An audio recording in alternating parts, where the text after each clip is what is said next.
այնինչ առաջարկել ենք ավականոնիստում, մեկ անգամ էստեղ էլ կասեմ, մենք առաջարկել ենք կենտրոնը կարմիր գծերի գինը 160,000 դրամ դարձնելու փոխարեն կամ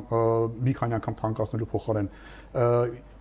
Երևանի կենտրոնում եւ ոչ միայն կենտրոնում, արաբկիրներ են թանկացրել, արաբկիրները դարձրել են մեկին երկու անգամ թանկացրած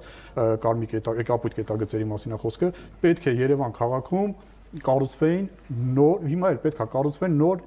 ուրեմն կայանատեղիներ։ Դա կլինի ստորգետնյա կայանատեղիներ, թե վերգետնյա կայանատեղիներ, որպեսզի Երևան քաղաքի փողոցները բեռնաթափվի։ Այսինքն այն մեքենաները, որ կանգնում էին միջև թանկացնելը, հիմա են կանգնում։ Եվ կանգնում են ժամավճար վճարելով, կանգնում են օրվա համար վճարելով, ամեն դեպքում կանգնում են։ Եվ դրա պատճառով առաջանում է ճանապարհը նեղանում է, դառնում է խցանումներ, այսինքն դրա փոխարեն պետք է իրանք նոր ավտոկայանատեղիներ կառուցեին, որը որ չեն արել։ Այնինչ ուրեմն 2024 թվականին, երբ որ կայանատեղի գինը բարձրացավ, 2 միլիարդ դրամից ավել գումար է հավաքագրվել կարմիր կետագծերի վճարման արդյունքում 25 թվականին նախատեսվել է 2 միլիարդ դրամից ավել գումար հավաքագրել։ Այնինչ Parking City-ի սպասարկման համար տարեկան նախատեսված է 428 միլիոն դրամ միայն 25 թվականի համար եւ 422 միլիոն դրամ 24 թվականի համար։ Այսինքն իրանք մեկին 5 անգամ գումար են հավաքագրել, բայց խցանումները չի դադարել կամ չի ավարտվել կամ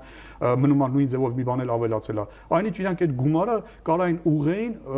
նորից եմ ասում, նոր կայանատեղի կառուցելու, նախ սխալ է թանկացնելը, մենք դրա մասով դատարան ենք տվել եւ դատարանում